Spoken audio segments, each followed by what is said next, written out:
අද මට හිතුණා ගෙදර තියෙන සිම්පල් දේවල් වලින් පැස්ට් එකක් හදන්න. ඉතින් අපි බලමු කොහොමද මම ඒක හැදුවේ කියලා. මුලින්ම පැස්ට් ටික තම්බ ගන්න වතුර එකක් ලිපේ තිබ්බා. ඊළඟට අපි බලමු ඕන කරන අමුද්‍රව්‍ය මොනවාද කියලා. බීලූණු, සුදු ලූණු, කරපිංචා.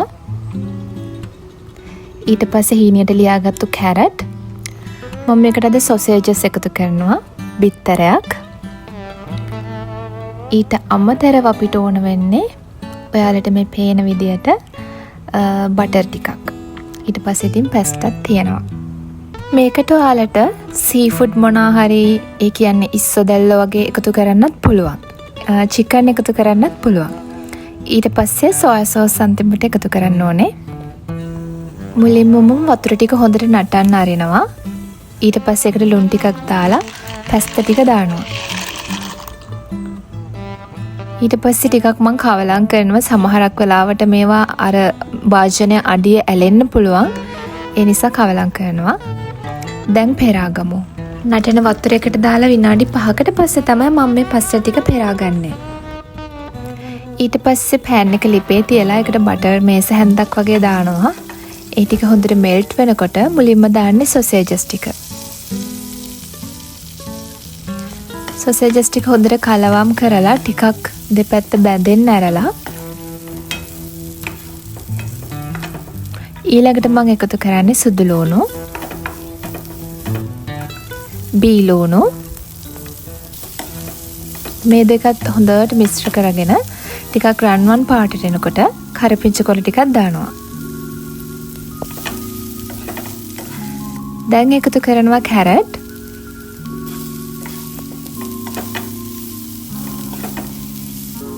ගම්මිරිස් ලුණු ඔයාලගේ රස අනුව එකතු කරන්න.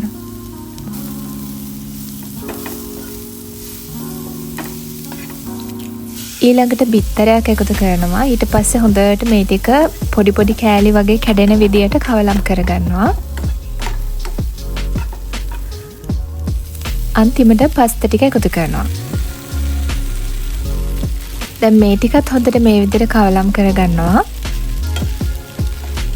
මේ ඔක්කොම මද ගින්දරේ තමයි දැන් අපි කරන්නේ. ඊළඟට සෝයා සෝස්. ඒකත් ඔයාගේ රස අනුව එකතු කරගන්න. ඔයාට සෝයා සෝස් තියනවා නම් විතරක් දාන්න. මෙන්න මෙහෙම තමයි අන්තිමට මං හදපු පැස්ට් එක තියෙන්නේ.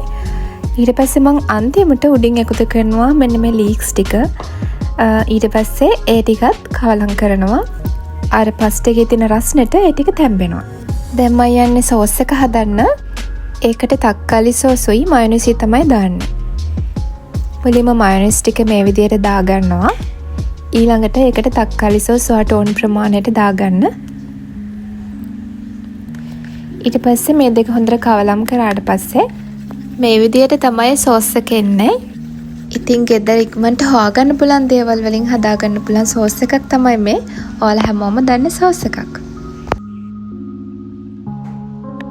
ඉතින් මේක තමයි මම ඉක්මනට පටස් ගාලා හදන පාස්තා රෙසිපි එක. මේකට තව එකතු කරගන්න පුළුවන් දේවල් තියෙනවා. චිකන්, ඒ වගේම සීෆුඩ් වගේ දේවල් මම කලින් කිව්වා වගේ. ඉතින් ගෙදර තියෙන දේවල් වලින් පටස් ගාලා සුටුස් ගාලා හදාගන්න පුළුවන් පාස්තා රෙසිපි එකක් තමයි මම අද ගෙනාවේ. ඔයා මගේ channel එකට අලුත් නම් මාව subscribe කරන්න. ඊළඟ රෙසිපි එකත් තරම් මම ඉක්මනට මෙන්නම්.